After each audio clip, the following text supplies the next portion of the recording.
사도행전 10장 1절에서 23절까지 말씀, 우리 한 절씩 교독하실 때에 제가 먼저 1절 받들어 읽겠습니다. 가이사랴에 고넬료라 하는 사람이 있으니 이달리아 데라 하는 군대의 백부장이라.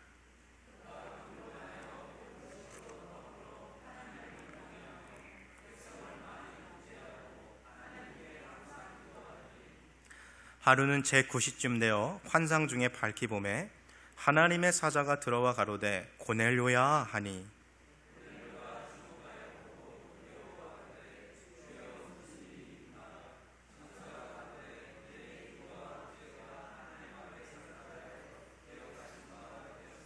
내가 지금 사람들을 요빠에 보내어 베드로라 하는 시몬을 정하라.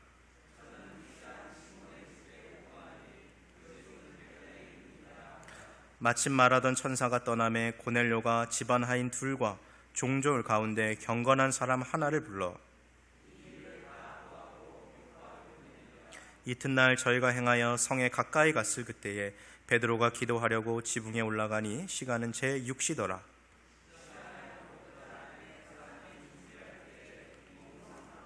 하늘이 열리며 한 그릇이 내려오는 것을 보니 큰 보자기 같고 내 귀를 메어 땅에 들이웠더라.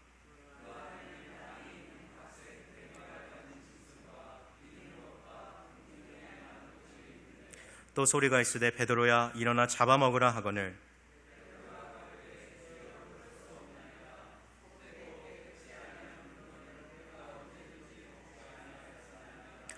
또 두 번째 소리 있으되 하나님께서 깨끗게 하신 것을 내가 속되다 하지 말라 하더라.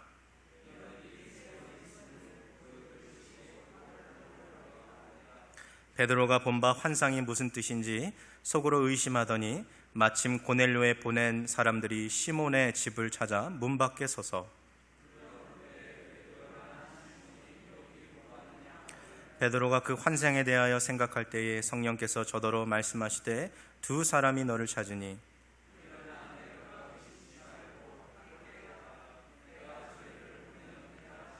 베드로가 내려가 그 사람들을 보고 가로되 내가 곧 너희의 찾는 사람이니 너희가 무슨 일로 왔느냐.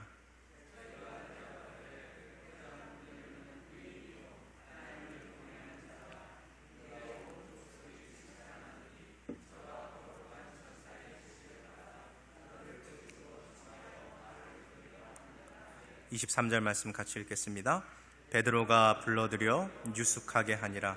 이튿날 일어나 저희와 함께 갈새 요빠 두어 형제도 함께 가니라. 아멘.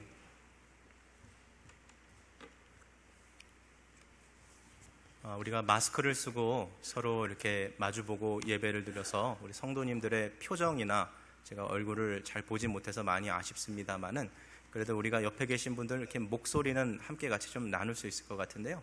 우리 전우자 계신 분들 보시면서 함께 같이 인사하실 텐데요. 집사님 만나서 너무 좋습니다. 집사님 만나는 것이 제게는 기쁨입니다. 한번 같이 인사하셨으면 좋겠습니다. 아무 소리도 안 들리죠? 우리 입을 열어서 좀 같이 목소리가 좀 들리게 같이 얘기합시다. 집사님 같이 해서 너무 좋습니다. 집사님 만나서 너무 기쁨이 됩니다. 한번 같이 얘기합시다.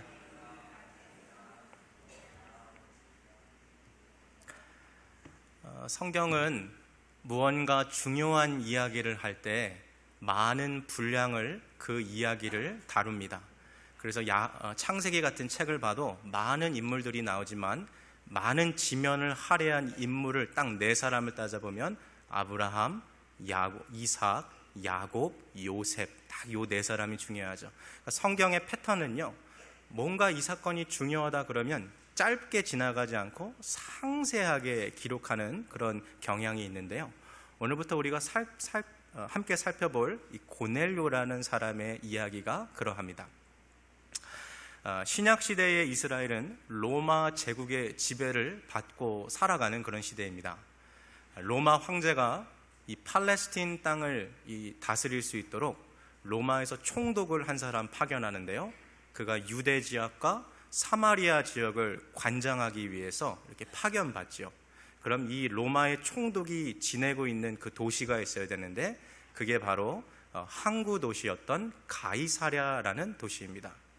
그리고 또 이 로마의 총독을 식민지에 살고 있는 그런 반역하는 현지인들로부터 보호하기 위해서 약 한 5천 명의 로마 병사들이 이 가이사랴에 주군하고 있었습니다. 각각 한 1,000명으로 이루어진 부대가 총 5개가 있어서 5천 명의 군사들이 이 로마 총독이 머물고 있는 관저를 이렇게 둘러싸고 있는 거죠. 그 중에 한 부대의 이름이 바로 이탈리아라는 이름의 부대입니다. 왜 이름이 이탈리아였을까요? 그것은 이 부대는 식민지에서 전쟁을 위해서 따로 착출해온 그런 사람들이 아니라 로마 시민권을 가지고 있는 정예 부대입니다. 그러니까 아예 자원에서 군대에 들어온 아주 특수 부대의 사람들인 거죠. 바로 이 이탈리아 부대에서 100명의 병사들을 다릴 수 있는, 오늘날로 말하면 소위나 중위 정도에 해당하는 계급을 가지고 있는 백부장 고넬료라는 사람이 있었습니다. 코넬리우스라는 게 원래 이름의 발음인데요, 이 고넬료는 이 백부장으로서 로마 병사들을 지휘했죠. 이 당시에 사실 백부장들은 대부분 다 전쟁의 실전의 경험이 풍부한 사람들이고 또 매우 엄격한 것으로 또 유명했습니다. 무엇보다도 식민지에 오면 그래도 자기가 계급이 있고 이 로마 병사들을 지휘하는 이 장교고 지휘관이기 때문에 식민지에서 살고 있는 그 현지인들을 무시하기도 하고 또 깔보기도 하고 그들을 뒤에서 돈을 착취하는 그런 일들도 있었습니다. 근데 오늘 이 본문에 나오는 고넬료라는 사람은 아주 특별한 케이스의 사람이었어요. 그는 비록 로마 군대의 장교임에도 불구하고 유대인의 종교를 받아들였습니다. 그리고 그는 경건한 태도로 살아갔던 사람이라는 것을 오늘 본문은 기록해주고 있습니다. 화면에 사도행전 10장 1절 2절 말씀을 보여주시고요, 우리 함께 같이 읽도록 하겠습니다. 가이사랴에 고넬료라 하는 사람이 있으니 이탈리아 대라 하는 군대의 백부장이라. 그가 경건하여 온 집으로 더불어 하나님을 경외하며 백성을 많이 구제하고 하나님께 항상 기도하더니. 사도행전의 저자인 누가는 이 이방인이었던 백부장 고넬료가 하나님 앞에서 경건하게 살아갔던 사람이라고 기록하고 있고, 그의 경건함을 뒷받침하는 3가지 그의 모습을 들어주고 있습니다. 첫째, 그와 그의 온 집은 하나님을 경외하는 가족이었습니다. 사람이요, 나 자신도 확신하지 못하는 신의 존재를 어떻게 가족들에게 믿으라고 말할 수 있겠습니까? 게다가 이 사람은 본토 이탈리아에서 온 사람입니다. 당시 이 로마 제국은 올림푸스의 12신을 섬겼어요. 유피테르, 우리가 잘 알고 있는 제우스 신, 혹은 헤라라고 불렀던 유나, 그리고 또 아테네라고 불렀던 미네르바, 그리고 우리가 잘 알고 있는 아폴로 신, 이름은 한두 번씩 들어봤었을 이 로마의 12신을 섬기는 것이 이 당시 로마 제국의 문화였어요. 그런데 이 백부장 고넬료는 로마 사람이며 이방인임에도 불구하고 유대인들이 섬기고 있는 그 하나님을 자기 자신만 섬긴 것이 아니라 가족들과 함께 섬기고 있다는 것을 볼 수 있는 것이죠. 이 로마에서 함께 온 그들의 그 군인 동료들이, 그것도 피지배계층, 피식민지의 사람들이 믿고 있는 신을 섬긴다는 걸 들었을 때 그들의 가족도 반대하지 않았겠습니까? 여보, 우리 주변에 있는 군인들 다 유피테르 신 섬기는데 왜 우리만 유별나게 이렇게 여호와 섬겨야 돼? 아빠, 나 여호와 섬긴다니까 학교에서 애들이 왕따 시켜. 거의 이 정도의 그러한 여러 가지 핍박이 있었을 시절인데, 이 고넬료는 자기 가족들과 함께 여호와 하나님을 경외했다라는 것이죠. 오늘 이 자리에도 부모님들이 많이 앉아 계십니다만, 사랑하는 아들들과 딸을 어렸을 때 교회 데리고 오는 것은 쉬워요. 그런데 이제 이 아이들이 이제 키가 자라고 머리가 자라서 중학생, 고등학생이 되고 이제 대학생 정도 되면 이제 자기 스스로 신앙의 선택권을 갖지 않습니까?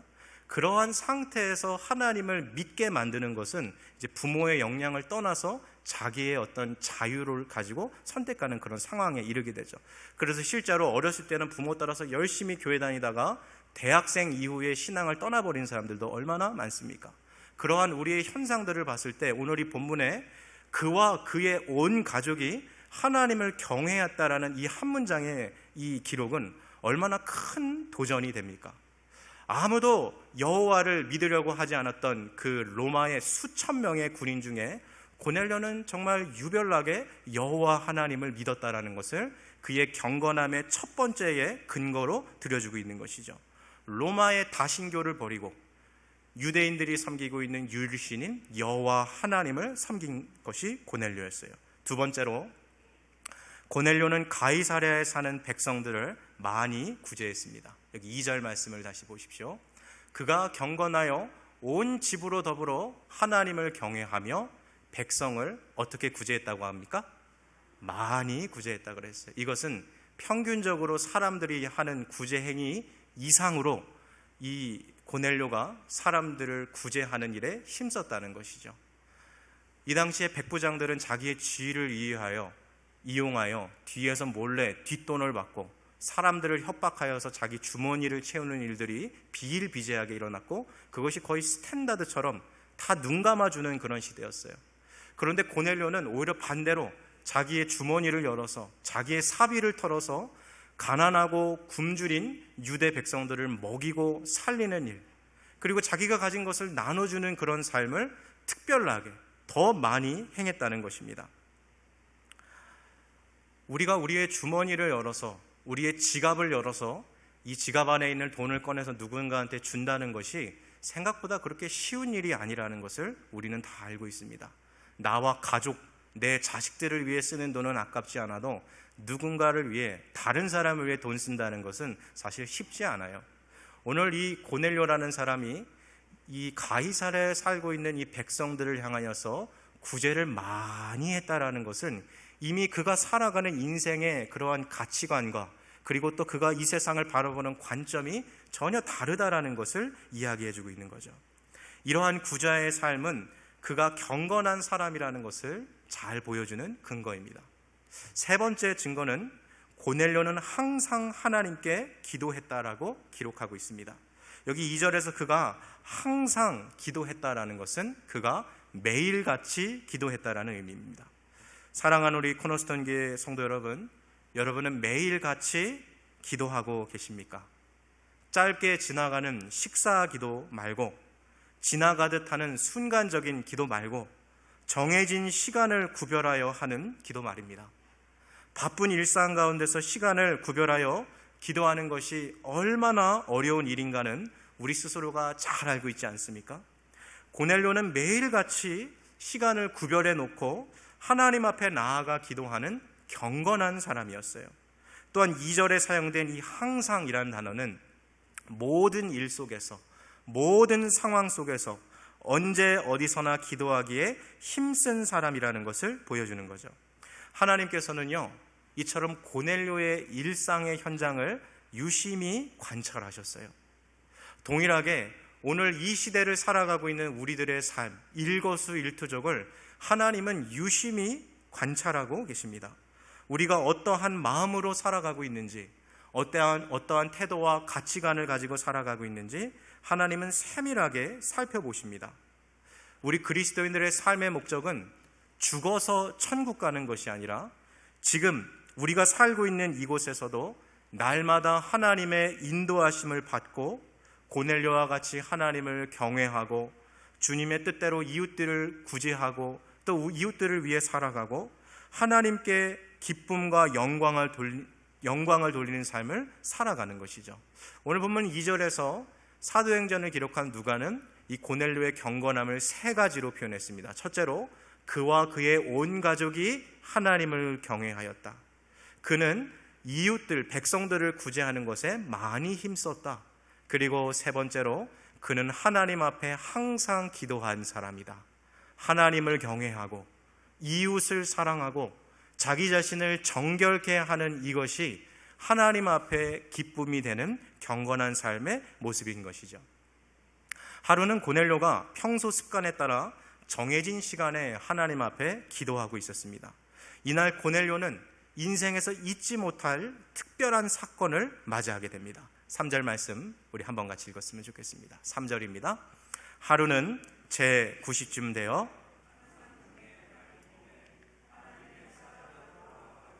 고넬료야 하니.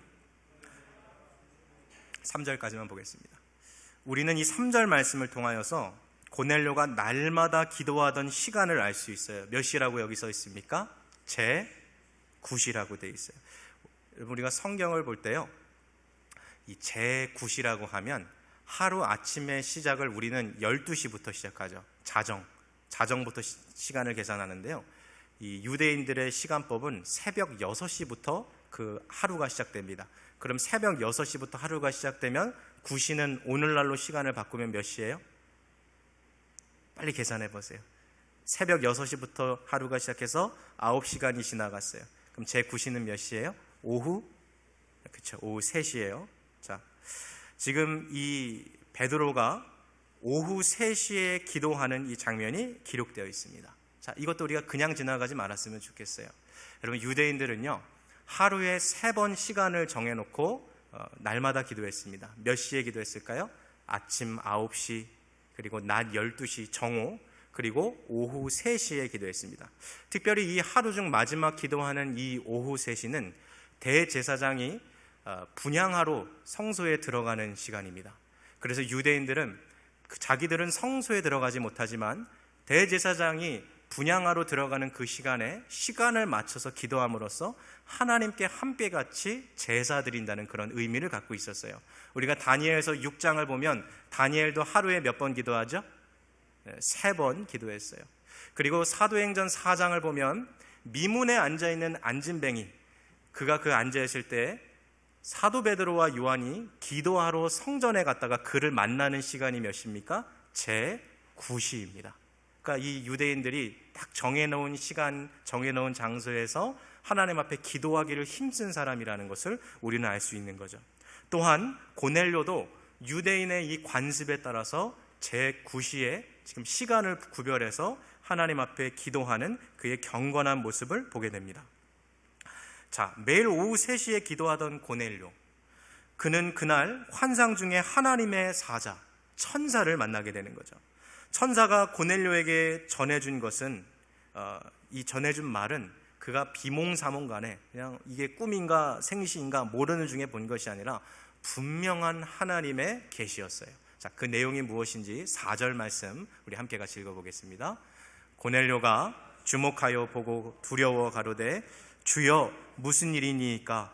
천사가 가로되 내 기도와 구제가 하나님 앞에 상달하여 기억하신 바가 되었으니. 자, 여기서 천사가 우리 모든 사람들이 주목해 볼 만한 사실을 고넬료에게 가르쳐 줍니다. 고넬료야, 하나님께서 너의 기도를 들으셨다. 하나님께서 너가 가난한 사람들을 도우는 것을 보셨고 하나님이 너를 기억하셨다. 이것을 우리가 좀 눈여겨봐야 할 말씀입니다. 때로는 아무도 없는 골방에 혼자 들어가서 기도하고 나오면 그 눈을 떴을 때 기도하기 이전이나 기도하고 이후에 내 어떤 상황이나 내 문제가 아무것도 변한 것 없을 때처럼 느껴질 때가 있어요. 그래서 열심히 기도했는데 눈을 떠도 야, 이거 기도한다고 뭐가 달라지나, 이 기도한다고 해서 이게 무슨 내 삶에 변화가 있나 하는 그런 회의적인 마음들이 기도하는 우리 안에도 들어갈 때가 있다라는 것이죠. 근데 오늘 이 본문에 나타난 천사가 고넬료에게 뭐라고 말합니까? 하나님께서 너의 기도를 보셨고 기억하셨다라고 이야기하고 있는 것이죠. 그렇다면 우리의 기도는 사라지는 것이 아니라 하나님 앞에 상달되어진다라는 것을 우리는 알 수 있는 것이죠. 사랑하는 우리 코너스톤 성도 여러분, 한번 저를 따라해 주십시오. 기도는 사라지는 것이 아니라 쌓이는 것이다. 한 번만 다시 해볼까요? 기도는 사라지는 것이 아니라 쌓이는 것이다. 그러한 마음으로 기도하셨으면 좋겠어요. 지금 당장 내가 기도하고 눈을 탁 떴을 때 큰 어떠한 변화가 일어나지 않는다 해서 기도가 무용한 것, 아무 소용없는 것은 아닙니다. 누가 그 기도를 듣고 계십니까? 하나님이 그 기도를 듣고 계시고 우리가 기도하는 것을 보고 계시고 우리의 모든 기도가 하나님 앞에 올라간다라는 것은 기도하는 우리들에게 큰 기쁨을 주고 격려를 주는 것입니다. 아무도 없는 나의 그 조그만 방에서 침대 옆에 있는 조그만 공간에서 날마다 무릎을 꿇고 기도하는 그 삶의 순간들을 하나님께서는 유심히 보고 계시고 우리의 기도를 하나님께서 받아주신다는 것이요. 재물을 태울 때 연기가 하늘 위로 올라가서 사라지는 것처럼 보이지만 실제로 재물을 태울 때 그 하늘로 올라간 연기는 하나님께서 흠양하시는 기쁜 제사라 했습니다.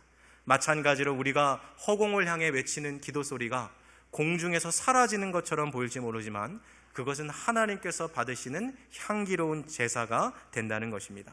또한 오늘 이 본문에서 천사는 고넬료에게 하나님께서 그의 구제 행위도 주님이 보고 계셨고 그것이 하나님 앞에 상달되었다라고 이야기하고 계십니다.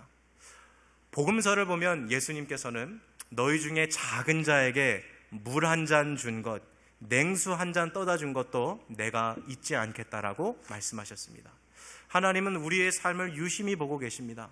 내가 주변에 있는 사람들, 힘들고 어렵게 살아가는 사람들을 기억하는 것은 하나님께 은혜 받을 만한 일입니다.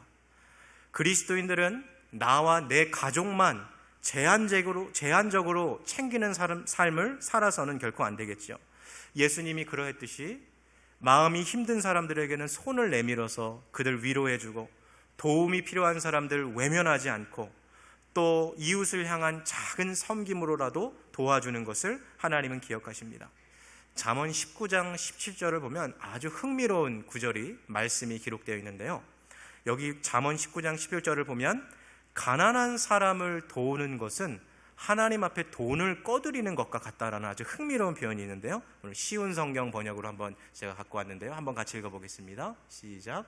가난한 자에게 베푸는 일은 여호와께 빌려드리는 것이니 그분이 후하게 보상하신다. 제가 자주 드는 일러스트레이션입니다만 한 아버지가요, 자기 아들이 있는데 이 아들이 많이 힘들고 어려운 상황이에요. 근데 이 친구가 와서 이 아들을 도와주면 아버지가 그 친구에게 잘해주는 것은 불보듯 뻔한 일 아니겠습니까? 마찬가지로 우리 하나님은 고아의 아버지시고 과부의 재판관이시며 가난한 자들의 아버지 되십니다. 따라서 우리가 힘들고 어려운 이웃들을 돌보고 섬기는 것은 사실 누구를 우리가 섬기는 것과 마찬가지예요. 하나님 아버지를 섬기는 것과 마찬가지죠. 고넬료는 많이 구제했습니다. 가난하고 힘든 사람들을 외면하지 않고 그들을 많이 도와주었습니다. 위기는 곧 기회라 했습니다. 지금 코로나 시대를 맞이해서 우리 주변에 힘들고 어려운 이웃들이 얼마나 많이 있습니까? 지금이 바로 우리가 그들을 도와줄 기회요, 또 가장 적절한 타이밍이 아닐까 싶습니다. 힘들고 어려운 사람들은 늘 우리 주변에 있기 마련입니다. 가난하고 어려운 사람들은 늘 우리 곁에 있습니다. 외면하지 마시고 함께 같이 위로함으로써 하나님의 크신 은혜를 받으시기를 주의 이름으로 축복합니다. 자, 천사는 고넬료에게 구체적인 지침을 이제 전달해 주는데요. 5절과 6절 말씀을 우리 함께 같이 보겠습니다.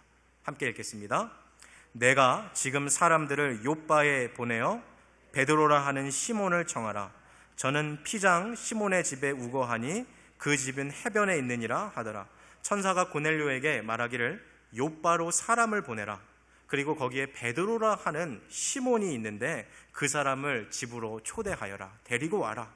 또한 천사가 말하기를 현재 베드로가 피장 시몬의 집, 이게 무슨 말이냐면 가죽 제품을 만드는 일을 하는 시몬의 집에 묵고 있고 이 피장이 시몬의 집은 바닷가 근처에 있다라고 그의 집 주소까지 아주 구체적으로 말해줬습니다. 이처럼 기도하는 사람은요, 하나님의 인도하심을 받고 살아갈 수 있어요. 자, 천사가 떠나자 고넬료가 즉시 자기 집 하인 중에 2사람과 자기 부하 병사 중에 경건한 사람 한 사람을 뽑아서 자기에게 일어난 일을 자초지정을 다 설명해 줍니다. 그리고 욥바로 보내면서 베드로를 집으로 모시고 올 것을 부탁하죠. 고넬료가 지금 머물고 있는 이 가이사랴라는 지역하고 베드로가 지금 머물고 있는 이 욥바라는 지역은 약 한 50km 떨어져 있어요. 한 31마일 정도 떨어져 있어요. 그래서 만약 사람이 평균 속도로 도보로 걸어가면 쉬지 않고 걸어가면 한 12시간 정도 걸리는 거리거든요.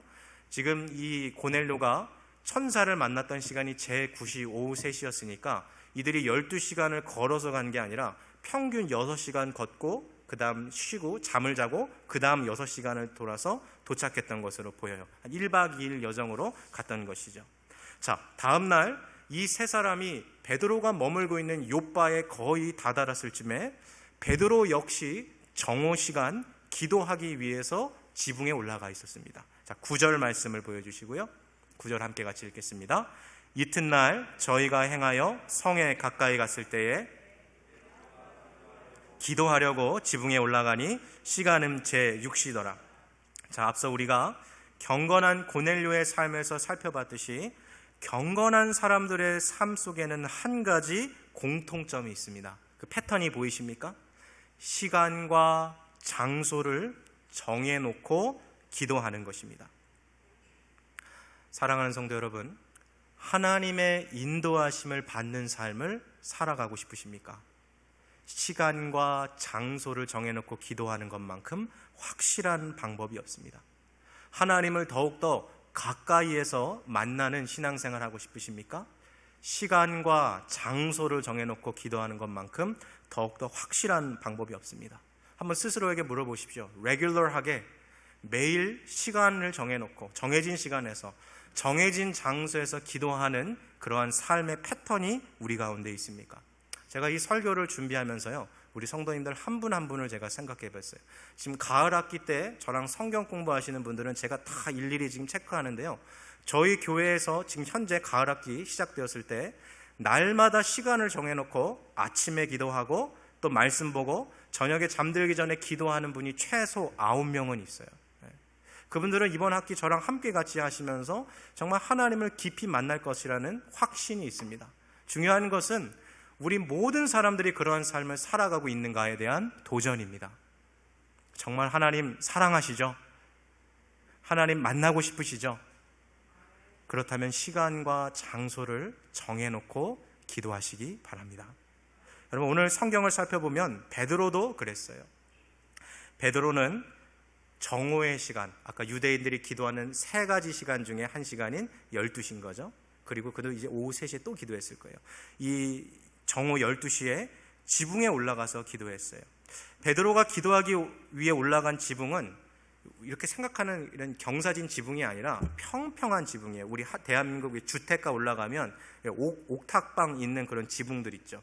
평평한 지붕인데 이 팔레스타인에 있는 지역의 집들은 집 주변에 계단이 있어서 이렇게 지붕으로 올라갈 수 있는 구조로 되어 있어요. 그래서 그 지붕이 사람들에게 방해받지 않고 가장 고요하게 하나님에게 집중하고 기도할 수 있는 그런 시간이거든요. 그래서 이 베드로가 정해진 시간이 되니까 방해받지 않을 그 장소에 가서 기도하는 것이죠. 여러분, 지금 우리 주변에서도요, 경건하게 살아가는 그리스도인들이 이 시대에 있습니다. 회사에 나아가서도 시간이 되면 방해받지 않을 공간 찾아가서 조그만 공간이라도 가서 무릎 꿇고 기도하고 살아가는 그리스도인들이 이 시대에도 많이 있습니다. 가게 하시는 분들 중에도 시간 되면 잠깐 양해를 구하고 뒤에 가서 짧게라도 1분이라도 하나님 앞에 무릎 꿇고 기도하고 다시 나오는 분들도 있어요. 왜 그렇게 살아갑니까? 그것을 통하여서 하나님을 향한 나의 간절함을 주님 앞에 나타나며 하나님을 향한 사모하는 마음, 주님과 함께하고 싶은 마음을 하나님 앞에 올려드리는 것이죠. 고넬료가 그리했던 것처럼 오늘 본문에 나오는 베드로 역시 기도하는 가운데 환상을 보게 됩니다. 자, 10절과 11절 말씀 같이 읽겠습니다. 시장하여 먹고자 하매 사람이 준비할 때에 비몽사몽간에 하늘이 열리며 한 그릇이 내려오는 것을 보니 큰 보자기 같고 내 귀를 메어 땅에 들이었더라. 10절 다시 보여주세요. 시장하여 먹고자 하매, 지금 우리는 하루에 3끼 먹죠. 저희 교회 한 끼 드시는 분들도 꽤 되세요. 2끼 드시는 분들도 어느 정도 있으신 것 같은데 요즘에 3끼는 잘 안 먹는 것 같아요. 거의 2끼 평균적으로 드시는 것 같은데요. 이 당시에는 사람들이 몇 끼를 먹었을까요? 역사를 살펴보니까 요 신약지대의 사람들은 오전 10시에 한 끼를 첫 번째 식사를 했고 오후 6시에 저녁 식사를 했다라고 기록이 되어 있어요. 근데 지금 베드로가 기도한 시간이 12시잖아요. 조금 전 10시에 밥 먹었으면 시장했다는 게 말이 안 되겠죠. 그러니까 어쩌면 베드로는 기도하기 위해서 금식하면서 지금 이 정오 시간에 기도하고 있었을 것이라고 우리가 그렇게 추정해 볼 수도 있겠습니다. 어찌됐든 간에 그가 지금 이 정오 시간에 기도하고 있는데, 제가 지금 보고 싶은 단어는 비몽사몽간에라는 바로 이 단어입니다. 여러분, 한글말에서 비몽사몽이라는 이 단어는요, 이런 거예요. 너무 피곤해가지고 이 의자에 앉아서 일하다가 이렇게 꿈뻑 졸았는데 이게 자는 것도 아니고 깨어있는 것도 아닌 그런 상태 있죠. 그거를 사실 우리 한글에서는 비몽사몽간에라고 얘기하잖아요. 근데 오늘 이 본문에 사용된 헬라어 단어 엑스타시스라는 단어는요, 분명하게 깨어있는 상태인 거예요. 선명하게. 그러니까 베드로가 기도하다가 졸려가지고 멍하게 비몽사몽하게 흔들리다가 환상을 보는 것이 아니라 오히려 영적인 각성을 지금 이룬 거죠. 더욱더 선명하게 지금 자기 앞에 나타난 현상을 보는 거예요. 자, 11절 보여주세요. 어떤 것을 봤습니까? 하늘문이 열리는 것을 봤어요. 그리고 큰 보자기 같은 그릇이 내 귀퉁이에 끈이 매달려서 땅으로 내려오는 것을 보았습니다. 그리고 베드로가 그 안에 무엇이 있나 살펴보았습니다. 자, 12절 말씀, 그릇 안에 무엇이 있나 살펴봅시다. 함께 같이 읽겠습니다. 그 안에는 땅에 있는 4발 가진 짐승과 기는 것과 공중에 나는 것들이 있는데, 자, 베드로가 하늘에서 내려오는 큰 그릇 같은 보자기를 봤어요. 그 안을 보니까 하나님이 레위기 11장에 먹지 말라고 했던 부정한 짐승과 곤충들과 새들이 가득 있는 거예요. 참고로 레위기 11장에서 먹을 수 있는 짐승의 기준은 뭐냐면, 땅에 있는 짐승의 경우 되새김질을 하고 발에 굽이 갈라져 있어야 합니다. 소 같은 경우가 딱 그것에 해당되죠. 되새김질하고 굽이 갈라진 동물. 우리 한국 사람들이 잘 먹는 돼지고기는 먹을 수 있을까요? 없을까요? 못 먹어요. 굽은 갈라져 있지만 뭘 안 해요? 되새김질을 못 해요. 바다에 살고 있는 동물의 경우 비늘과 지느러미가 있어야 됩니다. 그래서 우리가 먹는 생선들은 대부분 가능하지만 오징어 먹을 수 있을까요? 새우 먹을 수 있습니까? 그래서 우리 한국 사람들이 제일 먹는 것 중에 유대인들이 학을 띠는 게 오삼불고기죠. 돼지고기랑 오징어 볶아서 같이 먹는 거, 아주 학을 띠는 거죠. 먹으면 안 되는 거예요. 근데 왜 이런 거를 먹지 말라고 정해 놓으셨는가? 우리가 그 기준은 알 수 없어요. 그렇지만 되새김질하고 굽이 갈라진 동물들을 보면 대부분 주식이 풀을 먹고 성격이 비교적 온유한 동물이고 평화스러운 동물이라는 것을 알 수 있어요.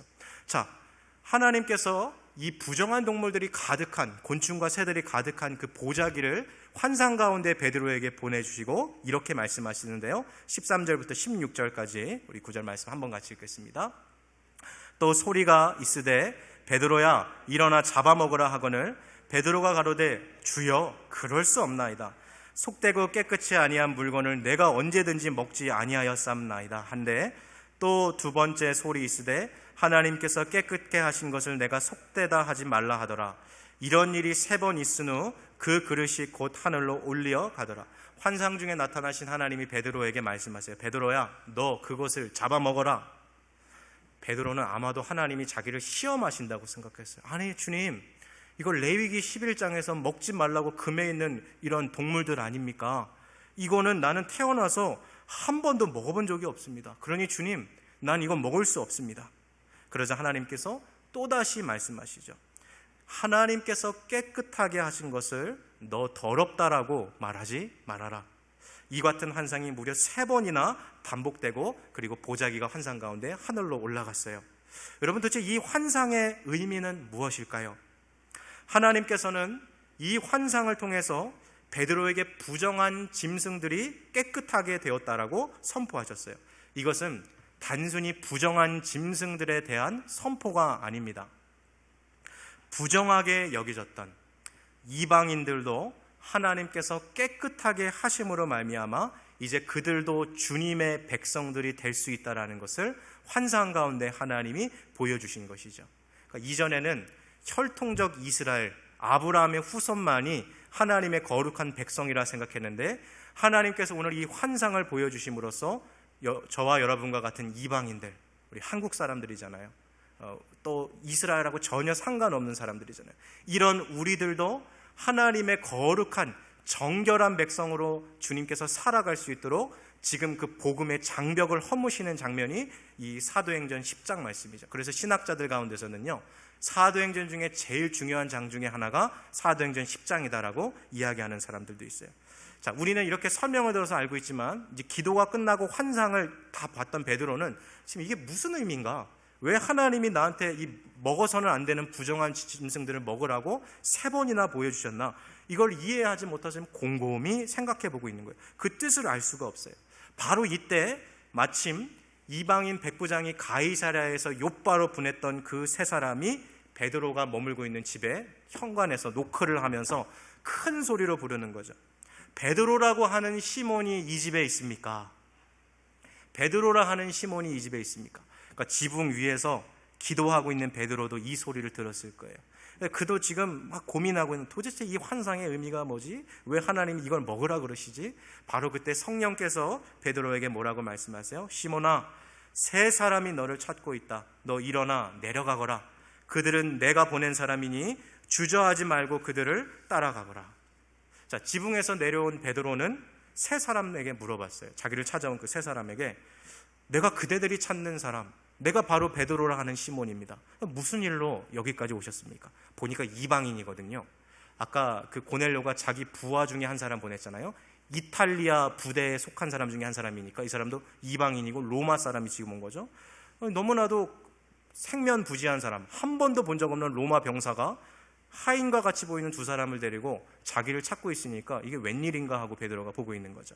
그러자 그 사람들이 베드로에게 이제 이렇게 얘기하는 거죠. 저희는 고넬료라고 이름하는 로마 백부장이 보낸 사람들입니다.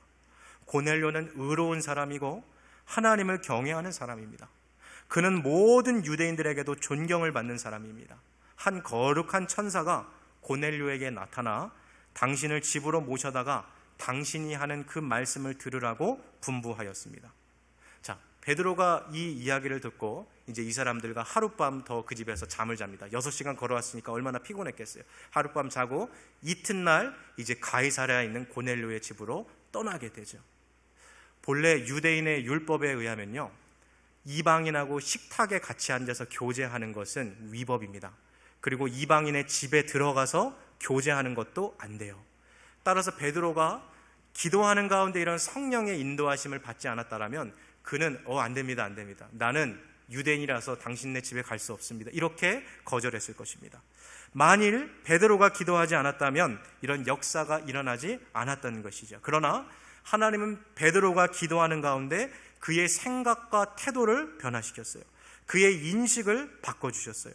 그래서 베드로는 이방 백부장 고넬료를 만나러 가는 그 길을 걸어가게 되는 거죠. 하나님께서는 기도하는 사람들의 삶을 인도해 가십니다.